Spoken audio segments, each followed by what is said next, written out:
recognizing our superintendent, Dr. Monifa McKnight, Montgomery County Council members Lori Ann Sales and Dawn Ludke, Board of Education member Lynn Harris, MCA President Jennifer Martin, and members of the MCA Board of Directors, our local chapter of NEA.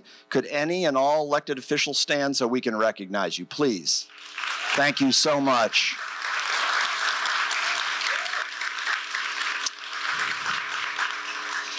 Special events like today are always made possible by the behind-the-scenes staff who work tirelessly to prepare.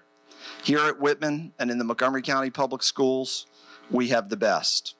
I'd like to give special thanks to Danielle Fuss, Frank Gross, Alex Evans, Mitchell Dove, Heather Dublinsky, Agina Chavez, and the scores of MCPS crews that have made sure that we can enjoy today's gathering safely in this beautiful space. Let's hear it for our Whitman and MCPS staff.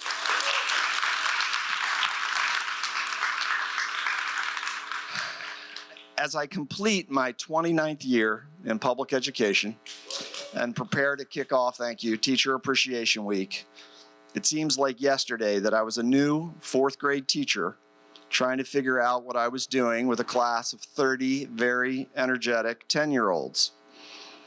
I come from a family of public educators. Both my parents were teachers, and my father was an elementary school principal.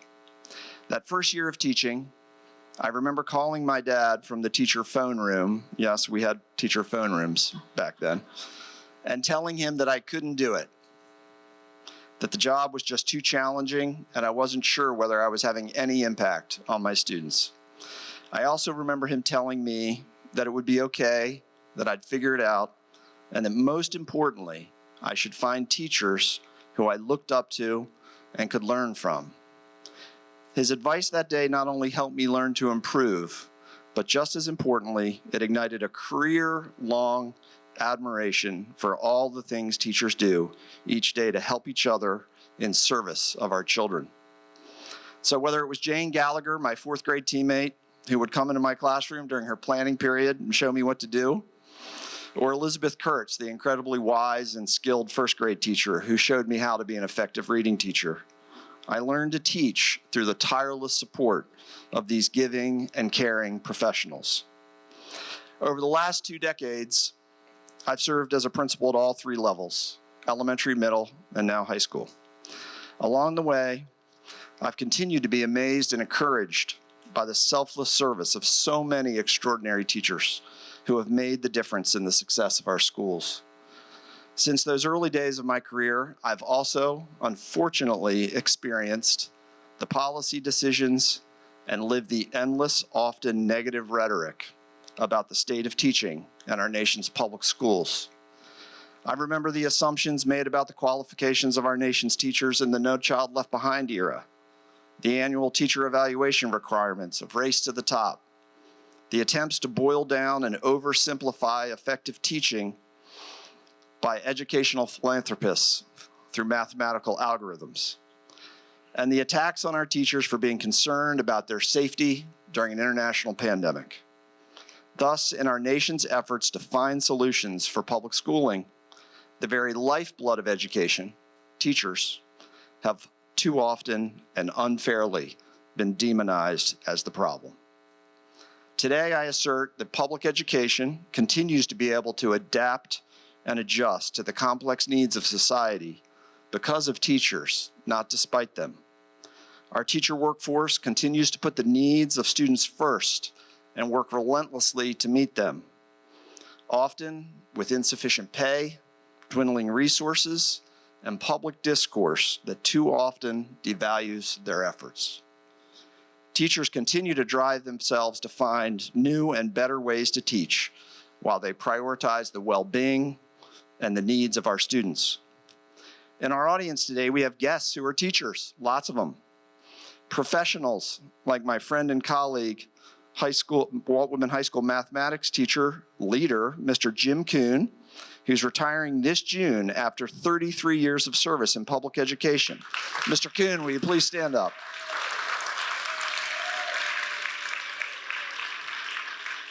Thank you, Jim, for your decades of dedication and the immeasurable impact you've had on so many students. And once upon a time, our very own Dr. Manifa McKnight, educational visionary and the first African-American female superintendent of the Montgomery County Public Schools.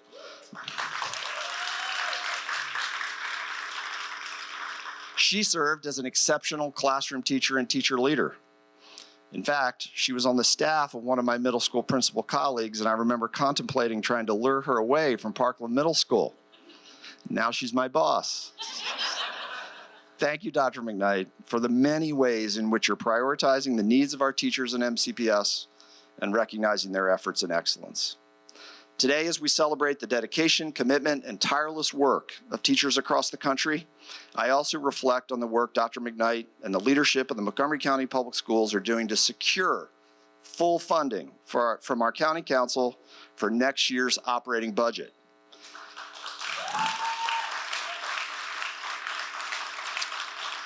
I thank Dr. McKnight for her leadership, and I could not agree more that with the incredible needs of our students today, the best way to demonstrate teacher appreciation is to fully fund the MCPS budget so our teachers can be the best they can be.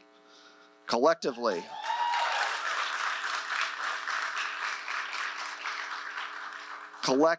we must recognize our teachers as the professionals they are, with a salary that reflects their expertise and their dedication to children. So thank you, Dr. McKnight. We hope in MCPS that the County Council will make the right decision to fully fund our budget.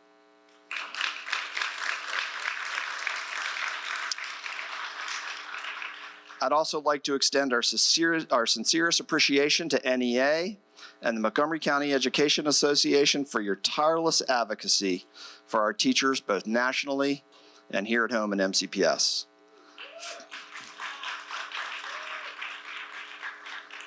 Finally, our teachers at Walt Whitman High School would be the first to tell you that the support they receive from our PTSA contributes profoundly to the climate and culture of our school and the way in which we're able to serve our students.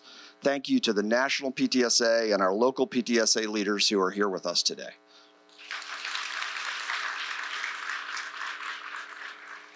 As I close, I expect the agenda for today's important gathering will be both a celebration of teachers and an examination of the challenges they face. As such, I remain confident and optimistic that we can work together to provide today's teachers with the support they deserve. For they have been, are, and always will be the key to success for our nation's children. Welcome again to Walt Whitman High School. Thank you for coming. It's now my honor to introduce you to Mr. Levi Walker. Thanks again.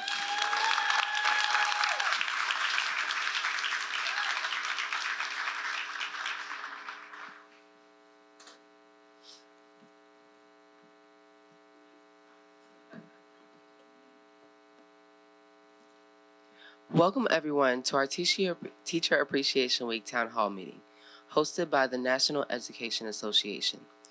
My name is Levi Walker. Today we are here to celebrate my mom, Kiana Walker, CTE teacher at Montrose Middle School, and her bestie, Latasha Lee, course teacher from Northumberland High School. Just kidding. We are here to celebrate all teachers.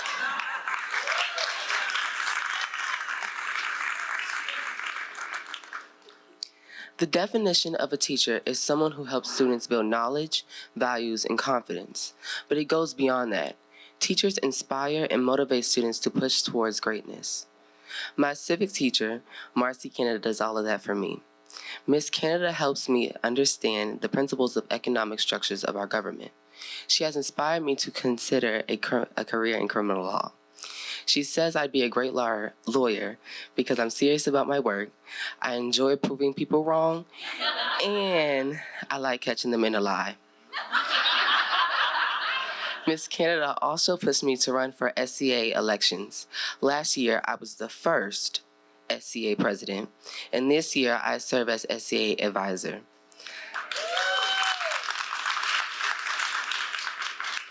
I am so glad I got to have Ms. Canada as a teacher. I didn't always pass her class with an A for the first semester. I passed her class with a B, which I know is not bad, but I knew I could get an A. She told me that I needed to try a little harder, focus a little more, and don't give up. So that's what I did. In the second semester, I passed her class with an A and passed my SOL. Not everyone gets a great teacher like Miss Canada. I'm glad she has been my teacher, and now that I'm headed to high school, a friend. Now welcome to the stage Aaliyah Wong, USA Today Education Enterprise Reporter. Aaliyah Wong is an extraordinary woman who is an award-winning reporter based in the Washington, D.C. area who covers in education for USA Today. Aaliyah previously worked as a staff writer and associate editor at The Atlantic, where she developed its education system. Born and raised in Hawaii, she began her journalism career as a reporter at Honolulu Civil Beat. Welcome, Aaliyah Wong.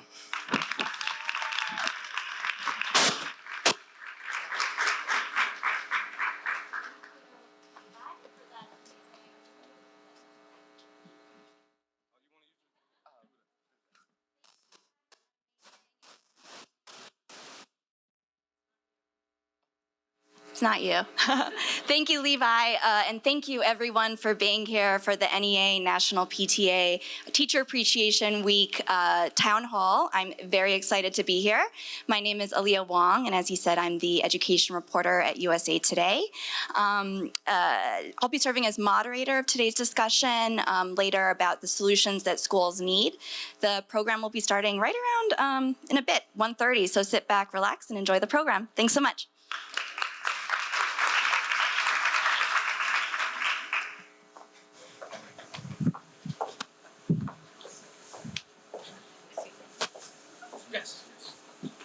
The town hall will begin in 2 minutes. We ask that you please remain seated and place all cell phones on silent. Also, audio recording, video recording, and photography are prohibited in the event.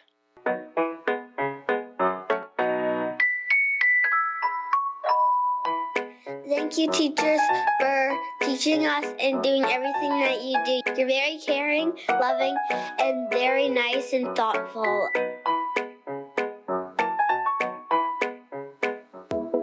Dear Miss Riley, I see how hard you work. I know it takes long hours without a lot of support. So this Teacher Appreciation Week, I wanted to say thank you. Thank you for making your classroom safe and welcoming for my child and every kid. Thank you for paying out of your own pocket to make sure they had the supplies they needed.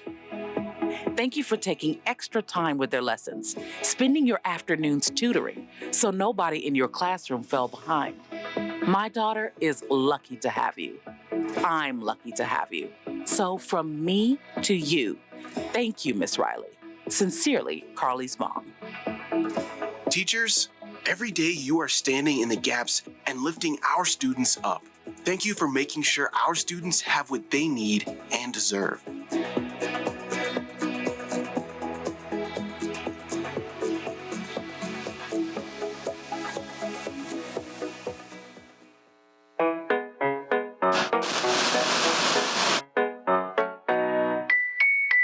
I appreciate my teachers because they're loving, kind, caring, and they teach me in fun ways.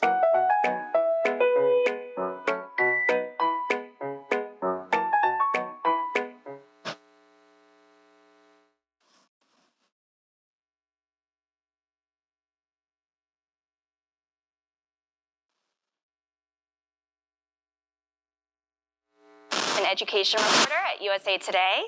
I'm thrilled to be here for National Teacher Appreciation Week to honor the voices of educators. Today, I invite you all to join me in this Teachers Lounge. It will be a Teachers Lounge very soon to hear from teachers about their trials, their triumphs of this year. We know that teachers do so much more than teaching. They do everything from supporting students' well-being to supporting their colleagues. So now, what can we do to serve them better, and how can we discuss some solutions? Before that, I want to introduce a very special leader and one of the hosts of today's events. She is a middle school science teacher with more than 3 decades of classroom experience. She is a fierce warrior of social justice, an advocate for equity in education, and she is, of course, the president of the nation's largest labor union with more than 3 million members. Let's give a round of applause for Becky Pringle.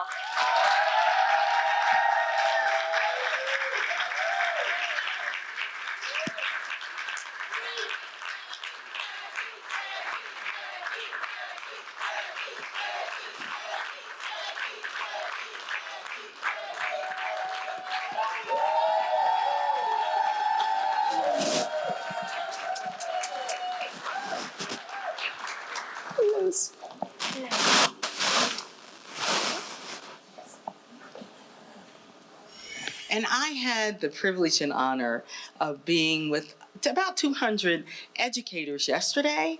And our education support professionals, you know, our bus drivers and paraprofessionals, our school nurses, and food service workers, they got together and they issued a proclamation thanking all of the teachers across the country. And I know it was so hard. I know, give it up for our education support professionals. Yes. Because even as we are lifting up teachers, we know that it takes an entire community to make sure that when we say every student, we actually mean every student. And that takes all of us in this room and those who are listening to us across the country to make that so. In just a few minutes, we're going to hear from some amazing teachers that are coming to us from all across the country. And we're going to go full circle because we know shared responsibility, right? Shared responsibility. So we're going to hear from administrators and parents. We're going to hear from not just community leaders, but those people who are surrounding our students with the love and support that we know they so need and deserve. So we're all coming together to kick off this very, very special week to celebrate our teachers and the many things that they do for our students every single day in school and outside of school too. We also want to lift up and talk about the solutions, because we know how important it is in this moment as teachers, as educators, as parents, how important it is for us to be there for our children, for our students, to make sure that we are not only providing the resources they need, but we are providing that much needed support in every way. And so we're going to talk about how we can ensure that every single one of them has what they need so they can thrive. Yeah. So I am a parent of 2 and a grandparent of only 2. For those grandparents out there, you know what I mean. And so I know firsthand as a teacher of middle school science for over 30 years, Aaliyah, 30 years I was in middle school, yeah. It was fabulous, but I could not possibly have done my job without my parents. They are our natural allies. They are our students' first teachers, and that's why I'm so incredibly pleased to welcome our national partner in today's special event. For 125 years, the National PTA has worked with school communities to solve problems for students, to work with educators, to lift up our public schools. So I need you to give a warm welcome to the president of the National PTA. Give it up for Anna King.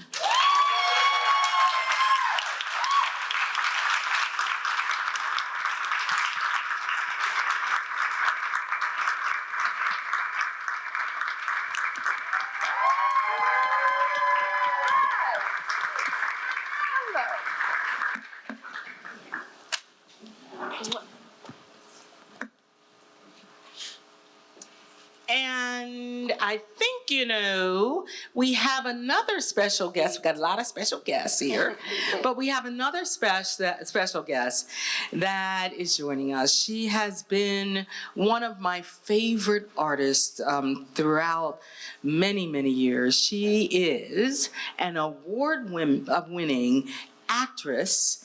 She just won an Emmy. Didn't she? High five. And brought the house down, right? With her acceptance speech. But she's not just an actor. She's a singer, and she's a writer, and she's a director, and she is an activist. She is an activist. She has millions of fans, not only here in the U.S., but around the world. Some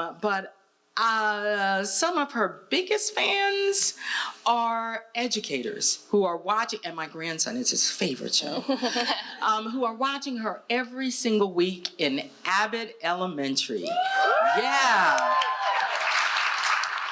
Now, of course, it is my favorite show, and I assign homework to people who haven't seen the latest episode. Raise your hand if you saw the episode of the Teacher Appreciation Week. Okay, not enough hands. That's your homework. Find it. But what we love, what educators love about the show, Leah and Anna, is that it lifts up certainly the challenges that educators have, but not just that. It reflects the joy and reminds us of our why we became teachers in the first place. Please give a huge welcome to Sheryl Lee Ralph. Yeah!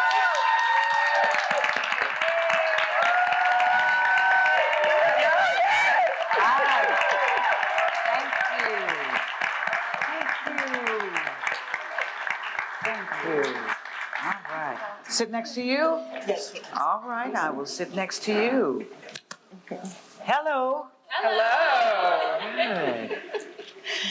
So, as we started, we said that we would be having a conversation, right?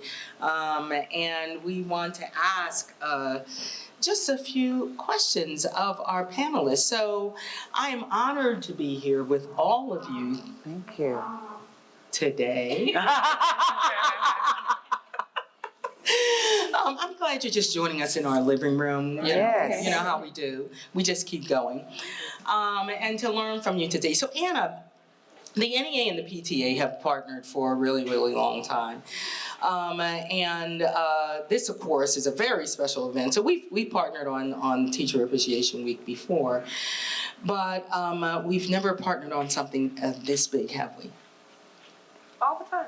Oh, good answer. That's exactly all the time. But live streaming all across the country. I love that. Yeah. How you feel about that? I feel great about it. It shows, our work together and parents and teachers working together to make sure that our children are successful in our schools. And without that, they won't be successful because they have to have that partnership, and it's authentic. Mm-hmm. Right? When a parent knows a teacher and a teacher knows a parent, and they're working together to make sure that the children are successful, there's nothing better than that. That's right. I know. Give it up. That's exactly right. So we're so happy to have you here. Thank you. It's good to be here. Yeah. So what do you think about the natural partnership between parents and teachers? You know something, in my mind, parents have so much more power than they can ever imagine. It's true, especially when parents use that power to connect not just with their children, but with their teachers, with their friends, with the community, and so on and so on and so on. That's when parents are able to use their power for the greater good. And PTA, oh my goodness, the number of cakes and cookies my mother baked. Wow. Oh, we do love those, for sure. And I love standing side by side with Anna as we talk about the issues that are facing our teachers today. There's so much happening. I know you've been reading about it. Our teachers out in our audience and across the country have been living it. Aaliyah, you've been writing about it. Anna, you're a parent and a grandparent too, just like me. I am. Yeah, so you know exactly what they're under, whether we're talking about about the chronic underfunding, that's not new. That's something we've all been fighting to change, particularly in our underserved communities, our communities of color. The underfunding that exists so that we're not able to always meet the full needs of our students with special needs. Yeah. All of that. In addition to that, the more recent shocking censoring of materials, banning books, all that's happening in what we've been calling culture wars, all of that is impacting our educators. And in addition, and lastly, I'll add to that, of course, you know, we act like we're out of the pandemic, but the impact of the pandemic continues. Yeah. And so when we think about the fact that our schools, not just our teachers, but we don't have enough educators for our kids, all of those issues are impacting them in a real and powerful way. Adding to what we know has been chronic also, which is a teacher shortage. Anna, can you talk a little bit about some of the things that you've been hearing that teachers have been facing across the country? So let's just talk about respect first.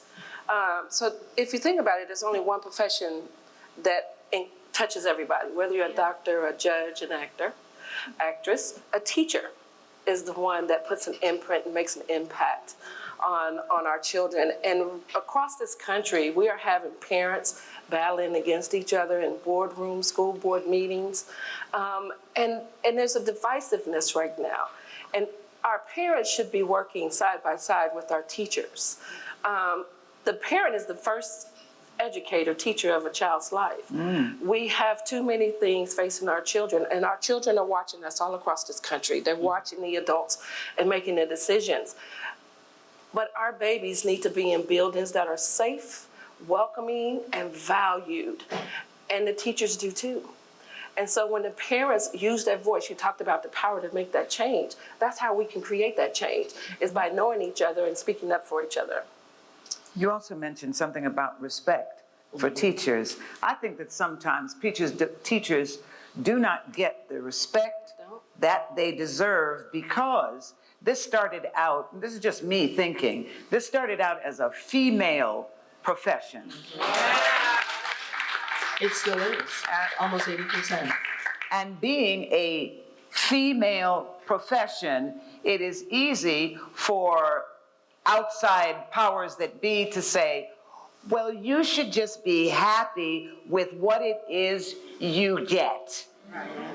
The next thing, the lack of respect, and I get heated around this. I see that. Because how can it be that we as a country take our greatest natural resource, our children, and put them in places where we do not, one, like we just said, respect the people that we put them there to care for them, that we take our children and we give some of them much less than any child in the great United States of America deserves. How is it that we think in any way, even in a fake television school, that a child should be going to the 3rd grade and that book is 5 to 10 years old? Absolutely. Absolutely. How does that happen in our country? And people are not rising up every day demanding that every child, every school, no matter what the zip code is, gets the same level of education. You better say that. Yes. It's not okay. It's not. We can hear phrases like the dumbing down of America, but when you intentionally put forth the effort to make sure that some succeed and others do not succeed, this is unacceptable. This is wrong. And something's got to change. And I think it's our outlook that must change, because all of us must demand more for all of our kids, all of our students, and not just some. Yes. That's how I feel. Ooh. I need to hand you the mic so you can drop it. Aaliyah, you've been doing a lot of research and listening in your reporting. Can you talk to us a little bit about what you've learned about these realities that are facing teachers today? Well, first of all, clearly I have to interview Sheryl more often for my article. But second of all, two things I'll say. One is that teachers in many parts of the country, they're scared. They're scared to talk to me. They're scared to introduce certain concepts into their classroom, to introduce certain learning materials, because the threat is very real. It's not just a theoretical chilling effect anymore. This is a real thing that's happening in schools, and I'm seeing it in my own job. Second of all, I will say that I've never met a teacher who is introducing these books, these materials, because they're trying to indoctrinate. They are specifically trying to raise the achievement of these children and to engage them. So that's what I've noticed. Thank you. So, ladies, I talk a lot, and you kind of hit on this as you were talking. I talk a lot about the reality of this country in this moment, and that we must reclaim public education as a common good. Absolutely. As the foundation of this democracy. Absolutely. Because we know that it is only through an educated citizen, right, that we can maintain a democracy. That's right. But we can't stop there. Can't stop there. Because we know that our public education system in America was not designed for the all that you talked about, Sheryl. So we have to take that next step. We must certainly advocate for protecting, promoting public education as that common good. And we have to transform it. Oh, absolutely. Into a system that is racially and socially just and equitable for every student, everyone. Absolutely. So they can succeed in this diverse and interdependent world. As you think about that, Anna, how do you believe we can actually meet that aspirational vision?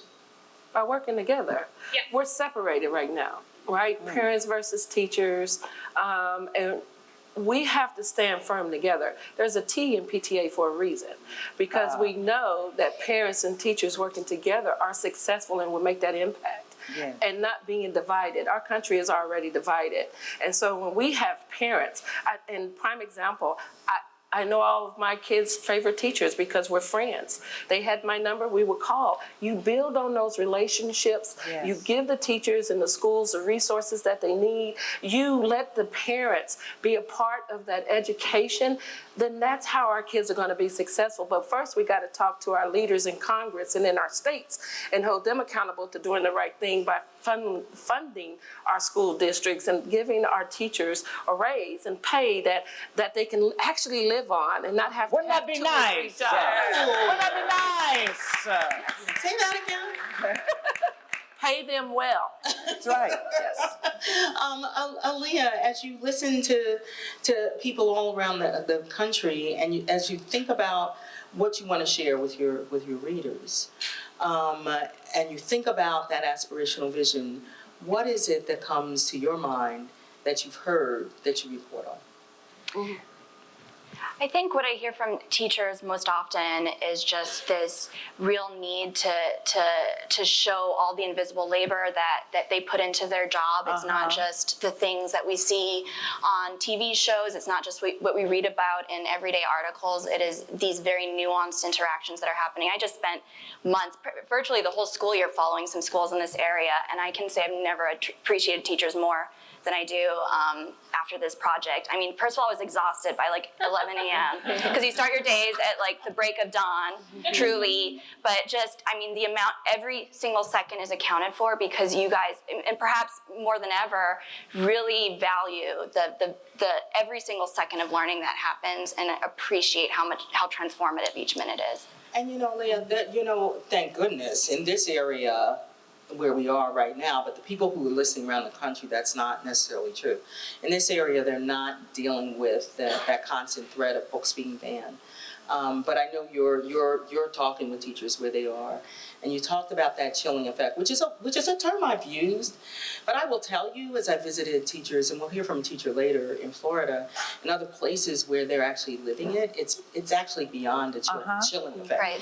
It actually is real for students who are where the curriculum is not being taught. Actually the adopted curriculum is not being taught. Can you talk to us a little bit about what you've heard about that? Yeah, I mean, even in places where there aren't specific laws on the books, there is a lot of fear-mongering, a lot of conflict, a lot of division that is really scaring teachers out of even approaching certain concepts, and for very real reason, because they're either going to lose their job or they're going to lose their ability to teach the students and serve the students that are their priorities. So I think it really is more than just an abstract phenomenon. This is something that I see just in my efforts to interview people. A lot of teachers understandably don't want to speak to me because they're afraid of their name being exposed, and some parent, or some activist in the community who has no stake in the school system coming and trying to, interfere with what happens in the classroom. Just to interject, what I find very interesting about this whole issue of banning books, you all are educators, teachers, this is not the first time this has happened. You all know that when this starts to happen, it's because something else is going on somewhere else where they're literally trying to stir up that pot. But if they can get you divided over here, which means you are distracted, you are not paying attention to what the real issue is. And I'm just saying that there's a lot of eye-opening that must be done on this subject because it is written in the books. And we all know how it ends up. We all know because we've seen this playbook before. So before the books are completely banned again, read them. I want you to, I've been on this earth for a minute. So I know exactly what you're saying. Yes. But I have a lot of people say to me, but Becky, it's 2023. You would think we would be out of it. Exactly, and I mean, and they're trying to wrap their heads around that because I've lived through progress, and they're thinking, this can't be happening again. It is happening again. What do you say to them to encourage them that this is their time? You know what? It's hard because like you, I remember growing up, being young, and my parents told me, because I'm a child of the 60s, do not worry, this will be gone by the time you grow up because it will die off. But the roots of hate, yes, the blood that has been spread around educating poor people, all people, has drained into the soil, drained into the fabric of America, and we don't seem to be able to get that stain out. So it is going to take a mindset that is a complete shift. People are going to have to stop thinking about just themselves. yes, that's it. They're going to have to start thinking about other people. And I can tell you some of the best thinkers are what? Well-educated people. That's right. So Sheryl, when you think about, and this is a question from the audience, how can the community do more to pay lip service to teacher appreciation, something you took on in your episode. So can you thank Miss Quinta for me? She nailed it. I can thank She our nailed it. whole writers The whole room. cast. Yes. What can folks do to show their appreciation in ways that doesn't just show up like lip service? So when I think back about that episode, and I love that episode, Barbara, my character, Miss Barbara Howard, your favorite TV teacher, she says something interesting. She loves the smell of the lotion, right? Because when those babies, I'm a kindergarten teacher on the show, and when those children give her the lotion, it's the gift of the child that she loves and that she appreciates. But she thinks of all the years that she has been working as a committed teacher, loving her job, doing what she does every day because she loves it, and her students. She has not gotten so much as a Buffalo Wild Wing card from the school district. Wouldn't it be nice? So I say, one of the ways they can really help, fight to get your teachers the money that they deserve to do their job properly. That's right. And stop thinking that teachers do not deserve the money. Because there's a mentality that's going around that says, well, they get 3 months off a year. They don't deserve any more money. They don't realize that a lot of those 3 months, teachers are actually planning to welcome the next class of students into the classroom. You think they what, just taking off sipping Mai Tais and margaritas on vacation?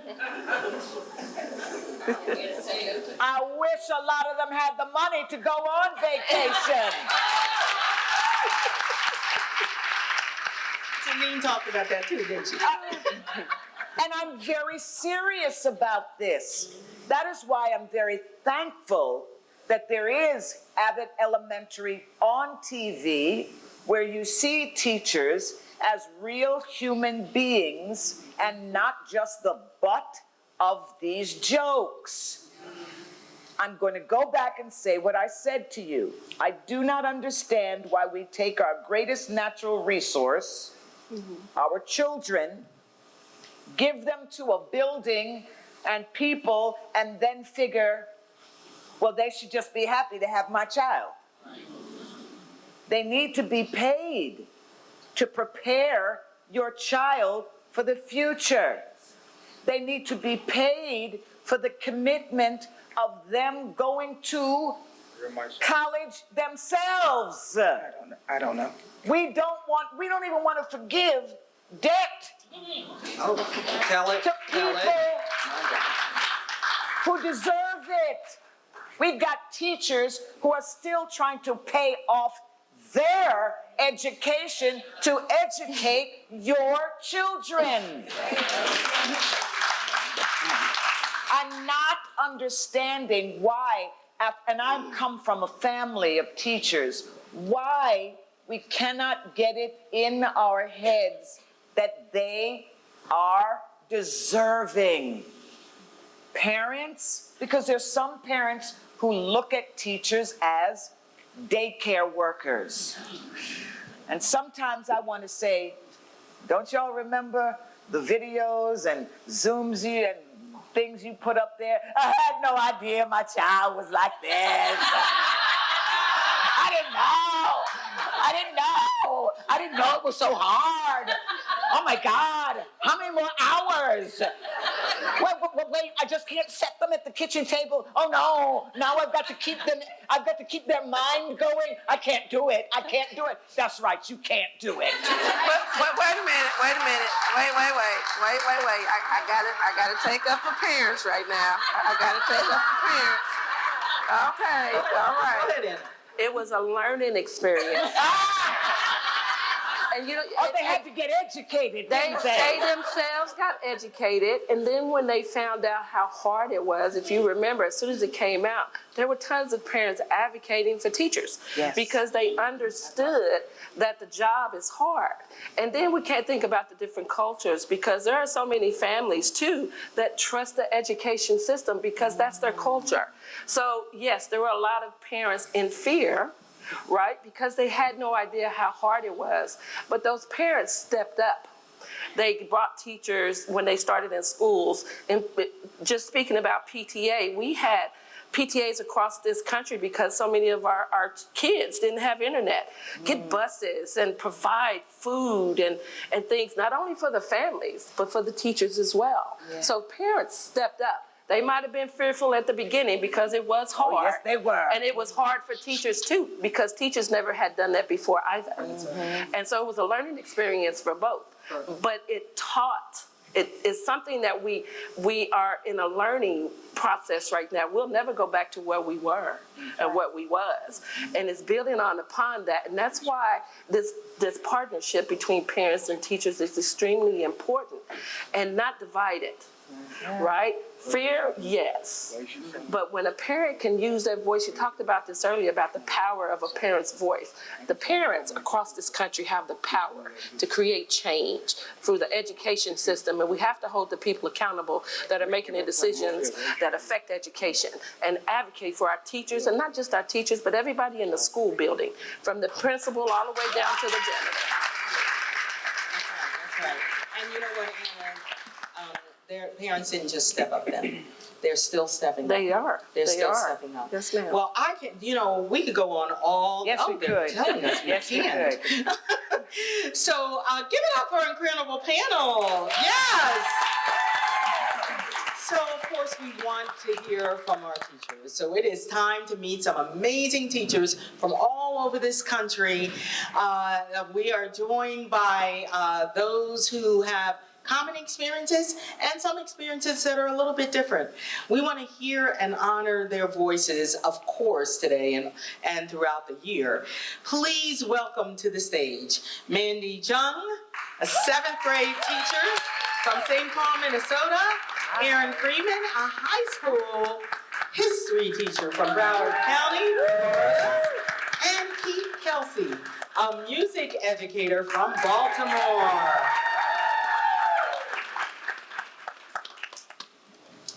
So, all of you are welcome. Miss Sheryl is going to ask you some questions. Oh, Miss Sheryl. I know you love what you do. Yes. We do. Yes. You know, they just asked me what did I think more could be done for teachers. You are teachers. What do you think more could be done? Let's start with you, Miss Minnesota. All right. So I really appreciated hearing what everybody has to say. Teaching is kind of a career where you feel like you're in a silo. And you feel separate. No, explain that. You feel like you're all alone. You feel, it can feel isolating because the day is jam-packed and I am in my classroom and you kind of like, come up here, hi, how's it going down there? And then back in. And, you know, my hours are weird. My friends are all busy when I'm busy. So you don't get a lot of opportunities to talk to people about what it's like to actually be an educator because everybody went to school, so everybody knows, you know. And they're comparing what you're talking about with their everyday life, so, or with their experiences in school. So I think when I say teachers are in a silo, it just feels great to hear that we have people on our side who are working for us and working for our conditions. And it's, I don't know, that was uplifting, right? Like, that was better than any you know, donut or apple bag of empty air. Yeah, it was wonderful. And what we need from you is just to share that love and talk to people about your experience and educate yourselves about what's going on and the conditions that we're facing and try to give us the benefit of the doubt. We are human, after all. I know that they called us superheroes for a long time. Really? Are you really? I mean, I'm not, but you know, it's a lot of pressure to do this job and to be seen as a figure in the community and try to do all that on $30,000 a year. It's Girl, it's just Lord a lot. have mercy. It's a lot. Yes. So yeah. With all of those kids. Yes. Well, and we need, I know, I'm sorry to bring this up if you don't want to talk about this, but your husband is a state representative and he's passing amazing legislation. No. My son is, my husband is not a state rep. My husband is a Senator. That's Thank right. you. So he's a state senator in Virginia. And I've recently become involved with some of the Minnesota legislature, and we're doing amazing things in the state of Minnesota. And your husband is passing legislation and bringing forth bills that will help families. And when the families are helped, when housing is taken care of, that helps all of us. Absolutely. That helps all of us. Thank you. My husband's State Senator Vincent Hughes will be very proud. Yeah, but that's what we need. Yeah. So tell me, how can we help you? I also agree. I think that we want to be heard. That's the main thing. We are human. Yes, we make mistakes, things happen, but just like you're at your job, you make a mistake, ours is different. Ours is on, there's a microphone there, there's a video camera, there's cell phone cameras, you have all these, it becomes a news story. Yeah. So we really want to, for one, be respected, as you guys talked about earlier, be respected, be heard, and also be paid. I have a master's degree, and you couldn't tell from my salary. So just, I feel like it isn't really fair, and we work really hard, and so we need to be paid for that. We should be paid for that. More money. More money. Time More and money. attention. And fewer problems. Housing, fewer problems. Well, girl, we all got problems. And Keith, what about you? Music and all of that is usually the first thing to go, but how can we help you? I'm going to piggyback off of Aaron and say, again, professional compensation. I think that's a good start, but especially speaking as a Black male educator, there's so much research out there stating that Black men make a huge impact on our classrooms. Absolutely. But you have to pay them if you want them to be in the classrooms. Because Black men, they're trying to raise their families. They're trying to break generational curses. If you want them in the classrooms, you need to pay them. So that's where I would start. Agree. And don't you think we also need to find a way to let people understand, especially young people of all the colors, especially Black, that it is a good job to have. Yes. Right. Yep. Right. That it can be, teachers lift up communities. Yep. I think we'd have much less problems if we supported teachers more so that they wouldn't have to deal all the things that they got to deal with, like guns in the school. Yes. Which is becoming, for a lot of urban schools, an everyday real problem. Yes, ma'am. Right. So what inspires you all? So we talked about this backstage, and we're gonna all say more or less the same thing, and it is our students. I am so excited by Gen Z and Gen Alpha after them. Yeah, you guys are so cool. I'm just a dorky millennial who's like, yay! You're doing it! Lightning McQueen! But I'm so excited. I'm so excited by this generation because they are globally minded, they are civically minded, and they ask why. Which, as an educator, can be frustrating to have yourself be constantly questioned, but that is so good for us and so good for our society. They are not satisfied with the status quo. They want things to change.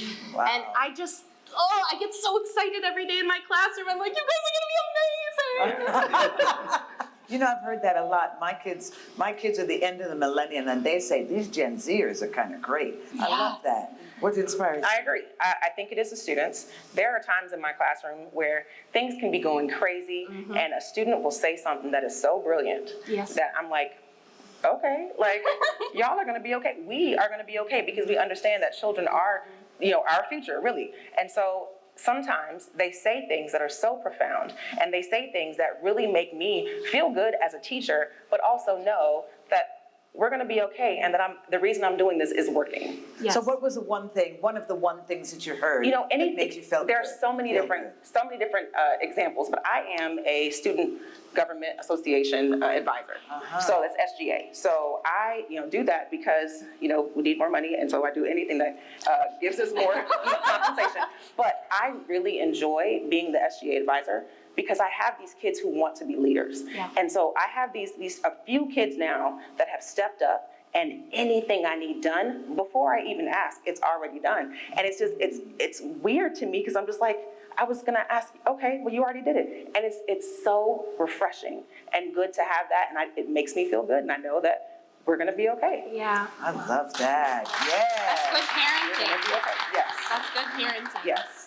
When you can anticipate. Go ahead. What Yeah, about same your here. inspiration? My students, I love them. So I teach 4th and 5th grade music. I love my that's babies. good. Yes, they're so sweet. So definitely the kids inspired me because I just love the bonds I built with them, the relationships I have with them. And another thing that inspires me too, I do feel a little bit of hope. I think that things will get better for us and for our schools. Just seeing, different policy that's being changed. I know in Maryland we passed the blueprint for Maryland's, which is great. Yes, that is good. And it's unfortunate that half the profession had to leave to get involved on that, but we got to start somewhere, Wow. So we've been talking here about the triumphs and the challenges. Let's talk about your greatest triumphs, greatest challenges. How have you overcome to get to that point of triumph? Yeah. So my greatest challenge this past year is I found myself in the center of the culture war. Fox News wrote 3 articles about what a bad person I am. Wow. And I'm laughing about it because it's absurd. I'm just one teacher. My friend Alexa is here today, and she had the same thing happen to her. I made it out much better than she did, but the first one was about, I made a TikTok where I told my followers to ask their students for their gender pronouns. And I was called every disgusting name you can imagine. I received death threats. I received pictures of my nephew. It was truly horrifying.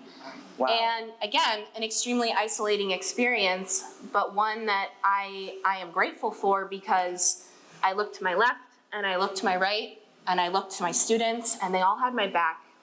And yeah, don't Google me.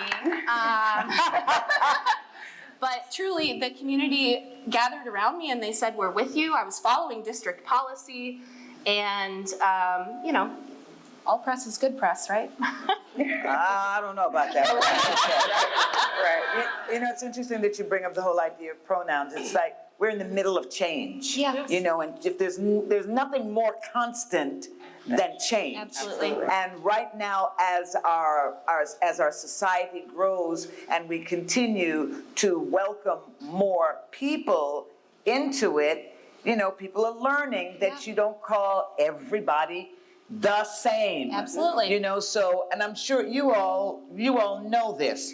There used to be a time in America where you would go into certain places and the sign said, no N-words, no Mexicans, no dogs, no Indians. Yeah. That was real Yep. in America. Until time went on, people and things started to change. And it takes people saying that's not right. Absolutely. Absolutely. So we don't have those signs anymore. They might be in some people's minds, but people are still learning things like you don't call Native Americans Indian. Yeah. Unless they come from the continent Yes. of India. You can also be open to calling them indigenous people. Absolutely. But people are learning It's just opening all up of this. personhood for everyone. So when you talk about pronouns, some people are changing right in front of you. Right. Yes. And have a way that they would like to be addressed. So we're all in the classroom of life learning it. And I'm very sorry that you had to go through that. Thank you, Cheryl. But there's always somebody like you Yeah. who has to suffer. Yep. That is true. And I say, I'm a public school teacher. I teach the public, and some of the public is trans. There you go. There it is.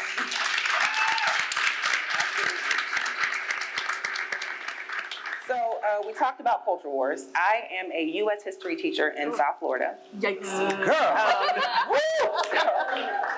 So you talked about the signs and the things that were there that were a part of history.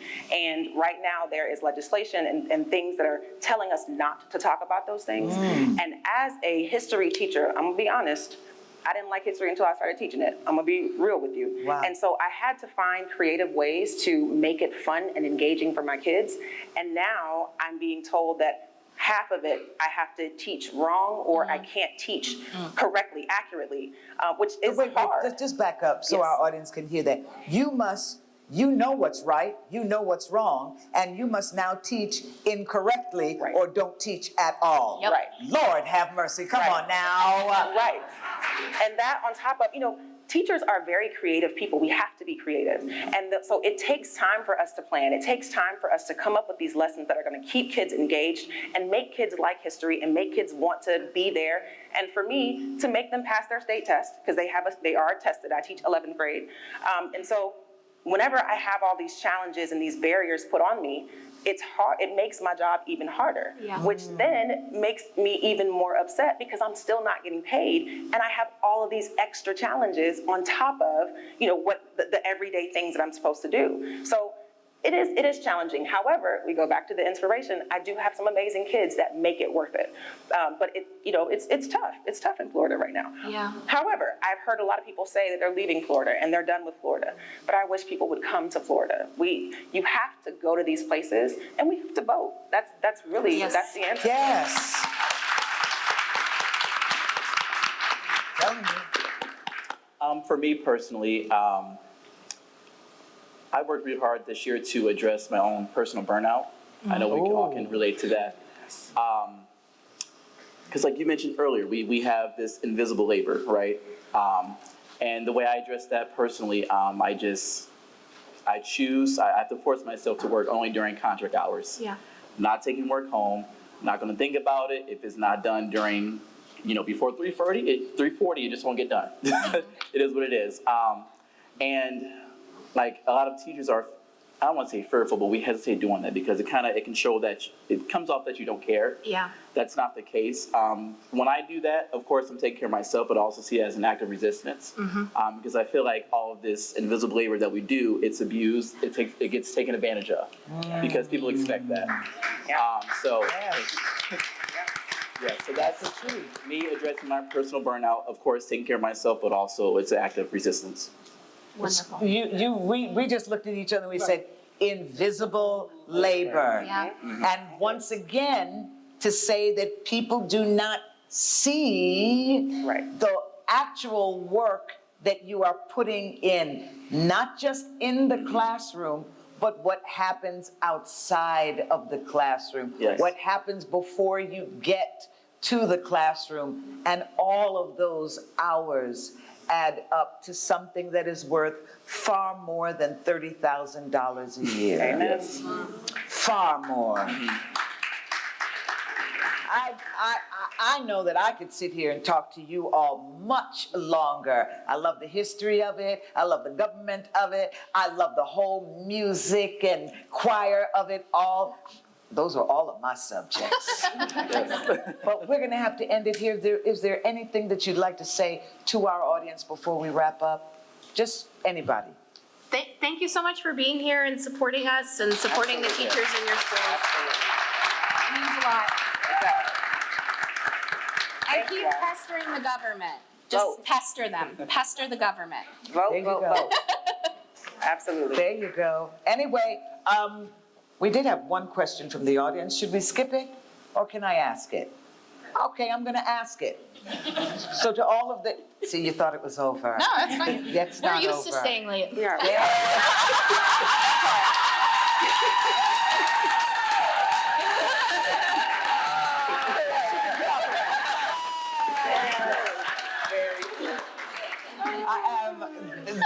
They couldn't see it, but you got a standing ovation in the back. So, the question from the audience says that we know that there are educator shortages around the country. How can we recruit more educators to the field? Oh, Lord, whoa! So, That's $100,000 question. And keep that. What is it? keep 'em. What does Barbara Howard say? We've got more new teachers than popovers. Yes. Exactly. Yeah. Yes. So I think teacher retention is a big part of it.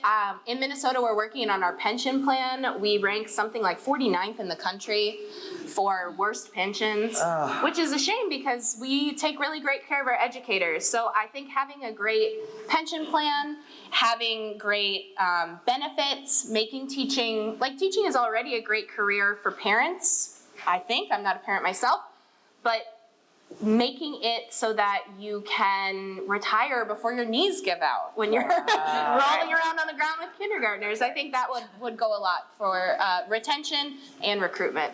Absolutely. I also agree with things like this, where you bring people together, you bring teachers together to talk about, to air out these issues, to vent about these issues. Sometimes we just want to be heard. We need a spot. We need a place to be heard. And so having events like this where you feel like when you leave, you feel refreshed and you feel as if you feel empowered. Yes. Those things are big, and letting people know teaching is fun and teaching is a great job. Regardless of all the stuff outside, teaching is fun. And so letting people know and showing the fun parts of teaching, I think people would be more likely to join the profession. Yeah, that's what's great about your show. Oh, thank you. It's so authentic, and it really is that fun, y'all. It is. Thank you. I would also say too, to add on that, having paid internships through student teaching.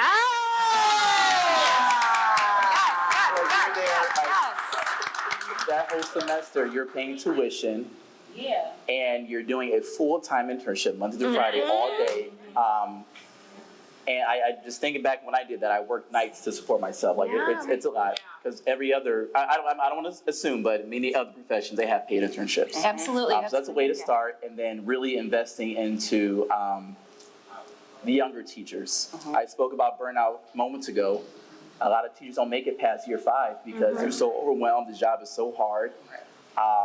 And they just need more support to, show them like once you get the hang of it, it'll be much more manageable.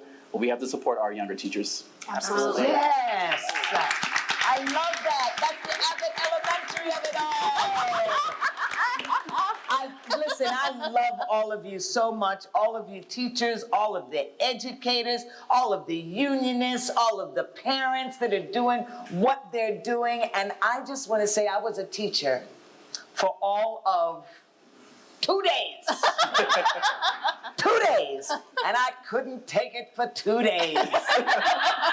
So for what some of you are doing for 2 years, 20 years, all the way up to retirement, I love you, I respect you, and I appreciate you. Let's give it up for our incredible teachers, Nancy, Keith, and get on your feet. That's right. Yes, we are not worthy. We are not worthy. Oh my goodness, are they not phenomenal? And keep those hands together for one Miss Sheryl Lee Ralph.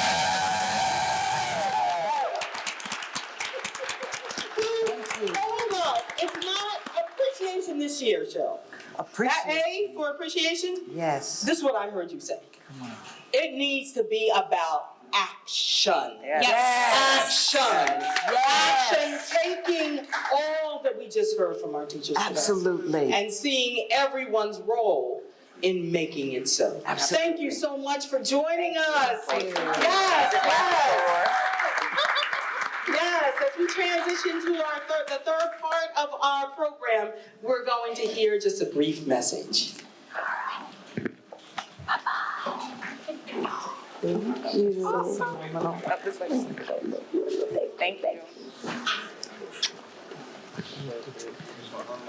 can go into the house. Okay. Educators are everyday superheroes. The licensed professionals in teaching. In the state of Maryland, it's 120 days. That number is only going up over the next few years. And, well, as it stands right now, those 120 days are paid as of 2 weeks ago. So,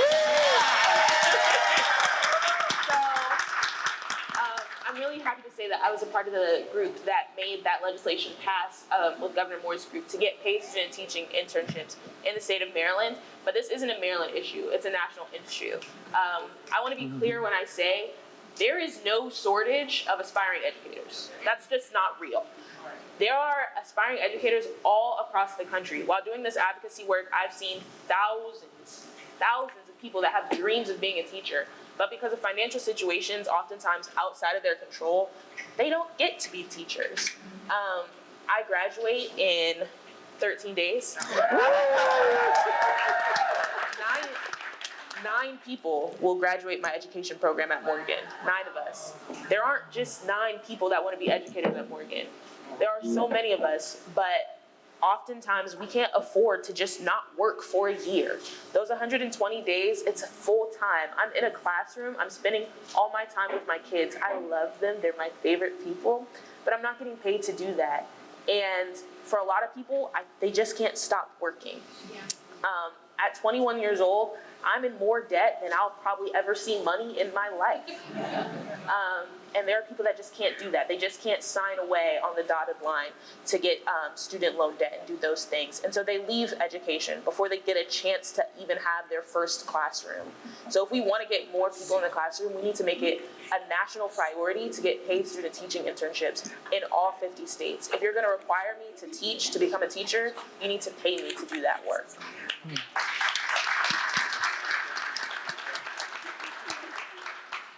One clear message of today is that schools and parents and teachers are critical partners in student success, not just talking about academics, but student well-being, just really the health of the community, right?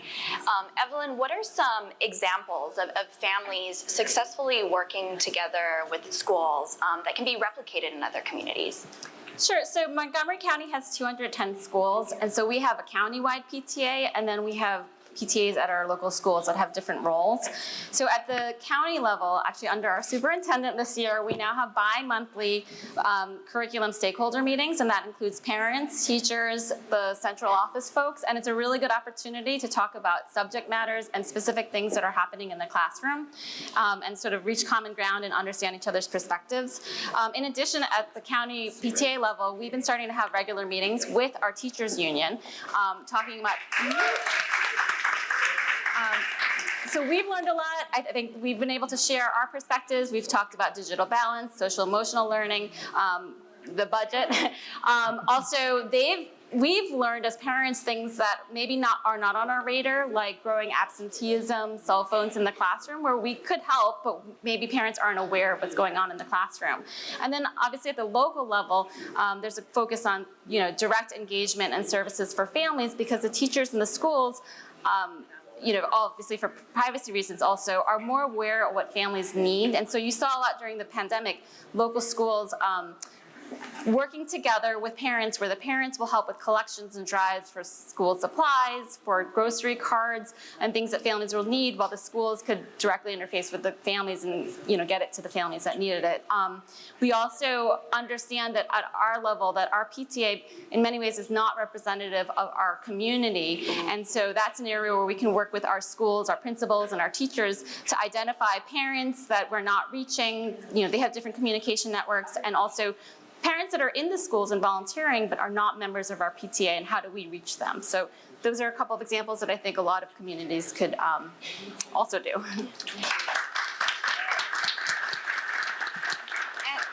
And I'd be remiss not to ask you, what role does family engagement play in student success, and any examples that you can share from your vantage point at the national level? Well, it plays everything. National PTA for 125 years, this is one thing that we've been promoting as family school partnerships. And we actually just updated our national standards for family school partnerships, where we have the blueprint. There's 6 categories that tell you if you're welcoming, if you're supporting student success, if you're collaborating together, plus the other 3 of how to make this work successfully. She just said, getting the community engaged. That's one of the standards, right? It's by welcoming the community and having them. Sheryl said, we need the community to get the buy-in of our schools. It takes a village. My big mom used to tell me that all the time. It takes a village to raise a child.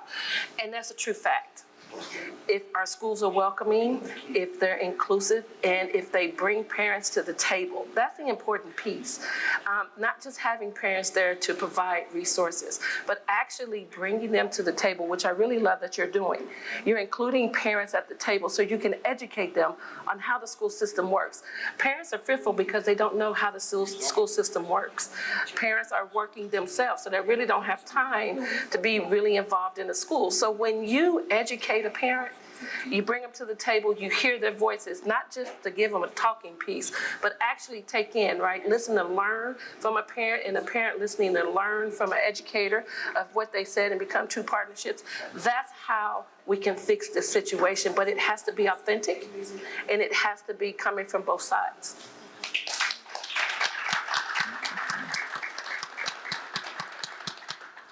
Dr. McKnight, what's something that you learned about teaching and learning, in the past school year that has really sort of changed how you approach education moving forward?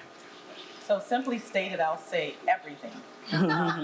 Everything changed as a result of the pandemic. But most importantly, we heard a lot about it today.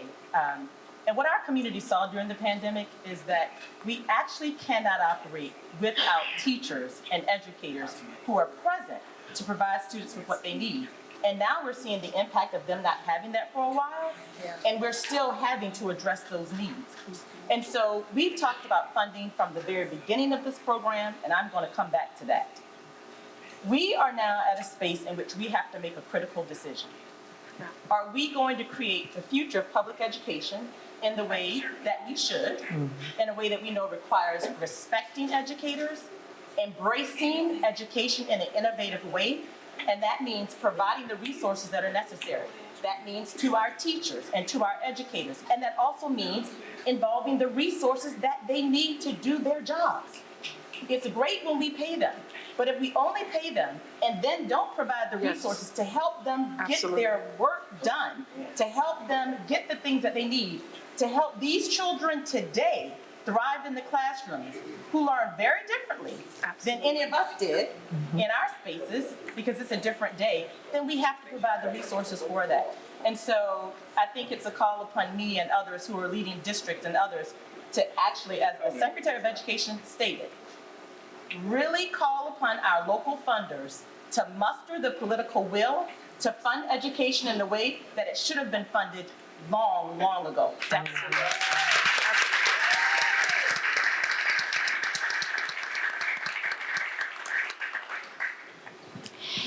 Next question, I want to hear from the teachers here, but then anyone can chime in with educators. But we've discussed this at length today, but teachers are burning out, and we know that students will not be okay if their teachers are not okay. It's just their teachers' well-being is integral to students' well-being. So what's one item off your wish list that we can, a solution for educators that we can implement right now that can make a big difference on students' well-being? From the aspiring educator too, I want to hear from you. Oh, I'll go. I'm not in my own classroom yet, but one thing that I experienced with my mentor teachers in the classrooms that I've visited and I've been in before is a lot of educators feel as though the parents are just kind of dropping their children off. So I think parent involvement, which the PTA does really well and really beautifully, can be one of the things that can help teachers lessen the burnout. If you even just volunteer on a field trip, so then I'm not the only person at the zoo with those 50 kids. And you know your child better than I do. You know how they're going to react to the monkeys. Come to the field trip. So parent involvement is definitely one of the things that I would really say I've noticed a lot in my internships in my classrooms. And in the classrooms that I've been in that I thought ran beautifully and were like, oh my gosh, this is my dream. The parents were so heavily involved. They were there. They were doing bake sales. They were shadowing with the teachers. They were being helpful. So parent involvement definitely is, I feel like, the number one thing that you can do. I'll add on to that. Please do. I can't pick one thing off the list, but I'll say two quickly. One is that we continue to make sure that we're providing resources in a way that looks different than the way that it always has. Like, for instance, if you talk to a first-year teacher or a new teacher, they'll tell you the challenges that the new teachers before them had, the teachers before them had. So now that we know what those challenges are, why can't we change the structures to create something different? Like, for instance, we've spent some time studying models of education that looks different, meaning maybe you not only have one teacher and 28 students in the classroom, but maybe you have a house of teachers where at many times throughout the day you have 2 teachers who are in the classroom with a group of students so that they can support each other. How meaningful is something like that for a brand new teacher to have the support of an experienced teacher in the classroom with them? But that costs, right? And so we have to move into those spaces. I think about children, we talk about the great divide, and we know it always comes down to who the have and the have-nots. So there are some of our children who have the pleasure of traveling the country and having all types of experiences that make them much more well-rounded. And then we have children who have families who can't do that. But guess what? There is technology that can land a child in the Amazon with the R&B, I believe they call it, on their faces, that I had our teachers go through and look through and say, okay, you can have this experience too right in the classroom. That costs. But it also allows the opportunity for students to be able to experience beyond what their families can afford. And we can create resources in the classroom that allow them to do that. But that means we have to look into the future and be willing to fund it, embrace it, and support our educators in utilizing those resources.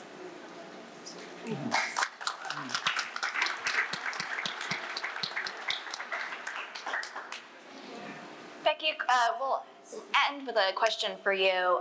There are definitely pockets of our society where people are trying to create doubt about the value of education.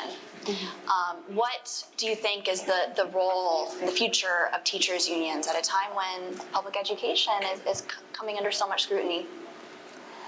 So we heard President Biden talk about the reality that unions help build this country. That's right.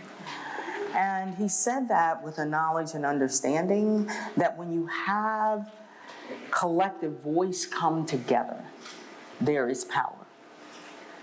And that's what we need to understand and accept our own responsibility to display that power. And that's what unions, people coming together, actually means. When I think about what some of our teachers just told us, particularly those who are living in states where laws are being passed that have what you were talking about, the chilling effect. One of the things that we are doing is making sure that educators know their rights. They know what it's saying and what it's not saying. They know how to speak up and come together in that collaborative way to stand up for and advocate for their rights and for their students. And that they have the tools, the knowledge, skills, and ability to reach out.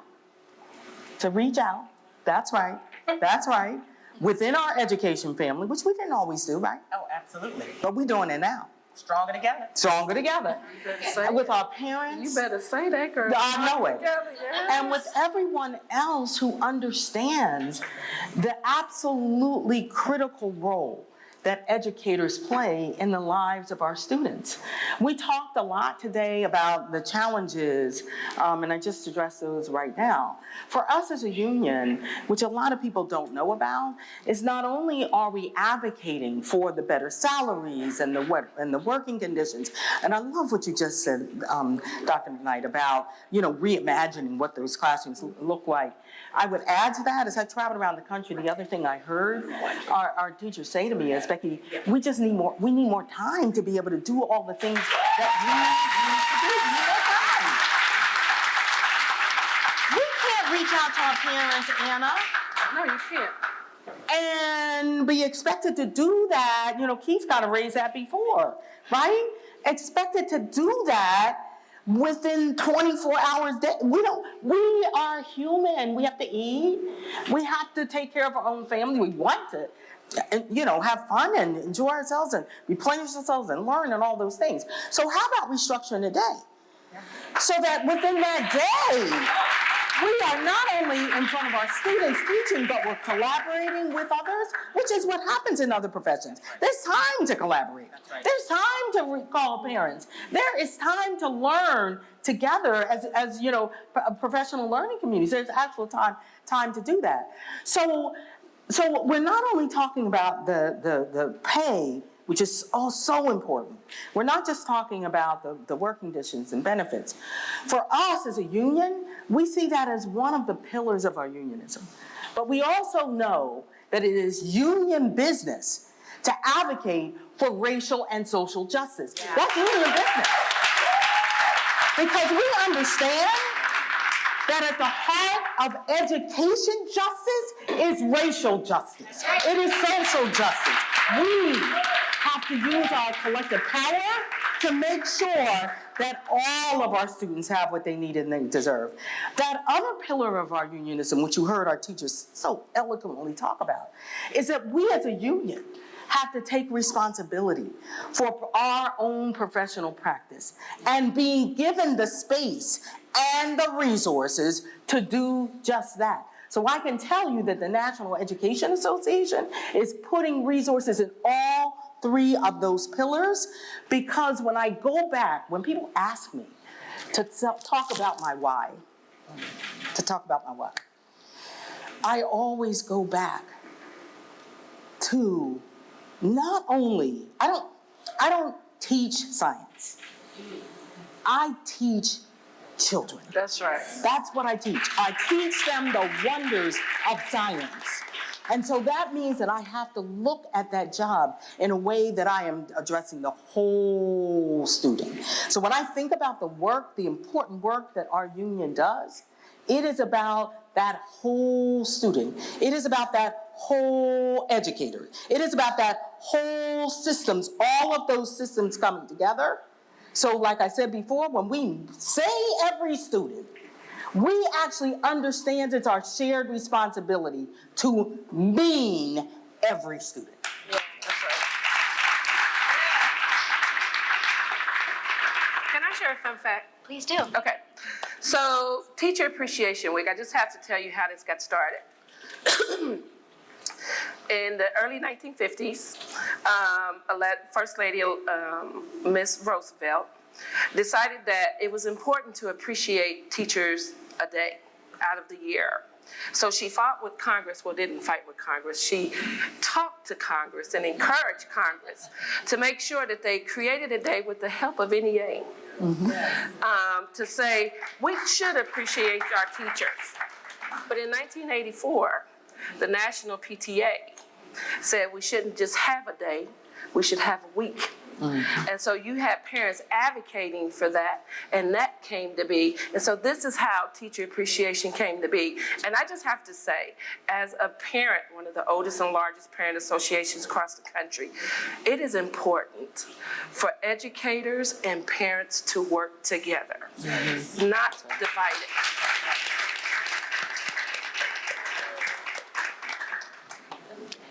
Well, let's give a round of applause for all our panelists and for everyone who came today.